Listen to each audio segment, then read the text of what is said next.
Αυτός εδώ είναι ο Τζουνιάγκο, ο μεγαλύτερος TikToker που είχε εξαφανιστεί. Σίγουρα όλοι το θυμάστε την καραντίνα εδώ πέρα του Τζουνιάγκο με 44 εκατομμύρια followers που έκανε κάτι.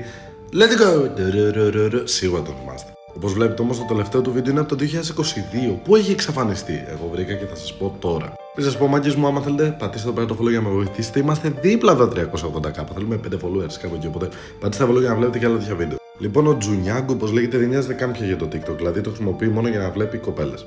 Δείτε εδώ. Άμα πάτε στα likes του, είναι μόνο κοπέλες. Μόνο ρε, όχι άντρες. Και γιατί δεν ανεβάζει πια στο TikTok? Γιατί δεν πληρώνεται. Έβγαζε 0 ευρώ για όλα αυτά. Γι' αυτό πήγε στο YouTube που είχε 38 εκατομμύρια subscribers. Και ανεβάζει κάθε μέρα μεγάλα βίντεο, 9 λεπτά, 10 λεπτά, που κάνει Τζουνιάγκο funny βίντεο κάθε μέρα. Και βλέπετε έχουν 40.000 views, 30, 33.